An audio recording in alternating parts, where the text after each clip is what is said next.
Hi, I'm Don from DonDronesOn. Today we're going to have a look at the Air 4 Pro AR glasses from RayNeo, both from a functional perspective and a regulatory view.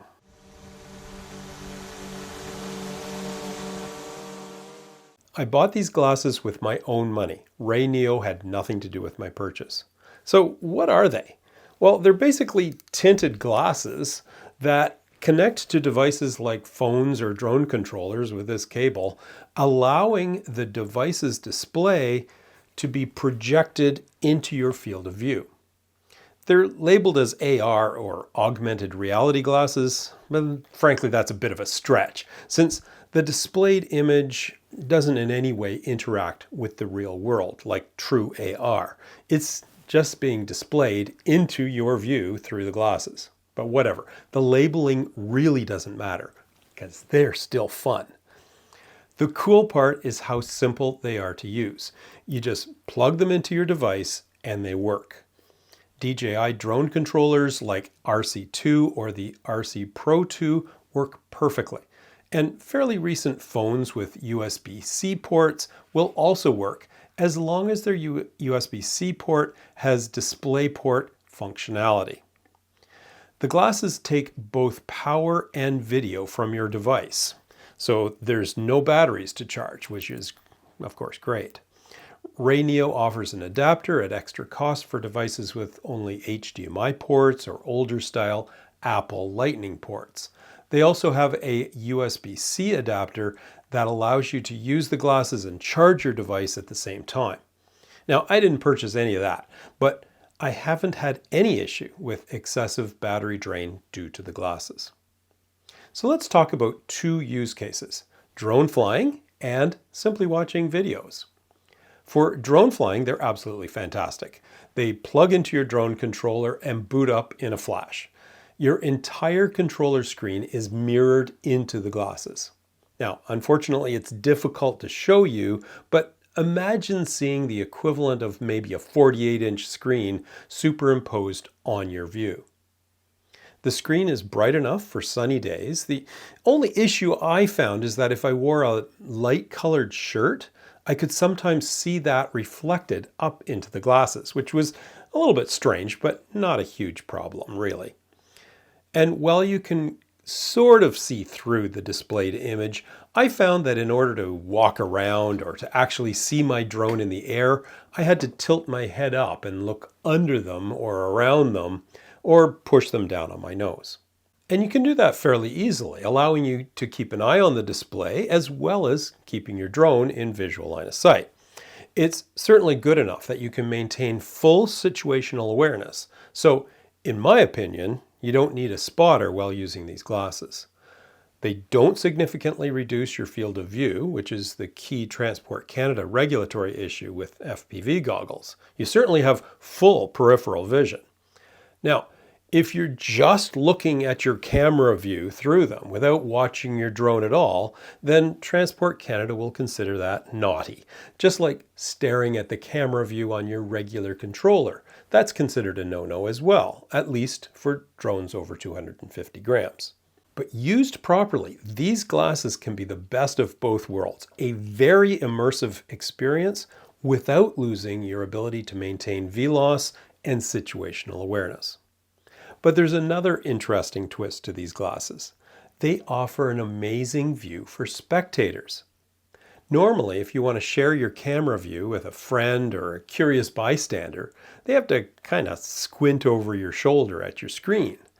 And that might be awkward, or there may be too much glare on your screen, or whatever. But with these, friends can easily have a front row seat without being in your way. Anyone I've shared the glasses with have been totally mesmerized by the aerial view. Now, I did have one, I'll call it a visual issue, that took me a few days to figure out. The glasses come with two sizes of nose pads, these things under here, to help you adjust where the screen appears on the lens. And the nose pad position can be adjusted in or out. But in my case, no matter what I did, the bottom edge of the screen was always just a bit out of sight, including important telemetry like distance and altitude. what I discovered is that the angle of the glasses can be adjusted, either a bit up or a bit down to compensate for this. Unless you actually read the full user manual, it's not at all obvious that this, what they call temple adjustment, even exists. And they're fairly stiff to move. At first, I was afraid I was going to break them. Just be sure to twist them at the joint near the lens, not the normal arm hinge here. You need to apply a fair bit of force to make them click into position. But wow, what a difference that makes. So yeah, for drone flying, they're fantastic, but they can also be used to watch videos or play games on your phone if you're traveling or commuting. Well, as long as you're not the one driving, of course. Your phone or tablet's screen is simply mirrored into the glasses. And the cool thing is that your audio is directed to tiny speakers in the arms, so you can hear as well as see your videos.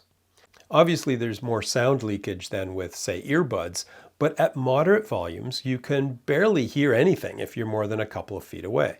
There's a volume adjustment on the left arm, by the way, and display brightness toggle on the right-hand arm. There's also a menu button for display and audio settings, but frankly, I found the defaults to be perfectly fine. I actually can't wait to try these out on a plane trip. The glasses come with the connection cable, instructions, a cleaning cloth, a slightly larger nose pad set, and a special frame for prescription lenses. That frame clips onto the nose pad thingy, which is kind of a clever arrangement. Then there's the quick start guide. This is the weirdest thing I've ever seen and absolutely terrible to try to read because of this weird format. It's garbage. Unfortunately, the worst part of the kit is the case. The case is kind of cheesy and it attracts lint and it's soft-sided, so it doesn't provide any physical protection. And sadly, it closes with an old-style snap rather than a magnet. Now, I know that's a dumb thing to complain about, but frankly, I curse that snap every time I put these things away. Oh, and there's also a plastic cover for the glasses, but it's fiddly to put on and doesn't seem to stay on very well. So I've dumped that and never use it. This is probably a terrible thing to do, but when packing up, I just leave the cable attached to the arm and wind the cord around the arms, then jam the whole thing in its case. And then, of course, I curse the snap. Anyways, other than the case, these glasses are a terrific accessory for drone flying and for travel, and I wholeheartedly recommend them. And remember, this isn't a sponsored video. I just bought these things. There are affiliate links in the description below if you'd like to check them out. Thanks for watching.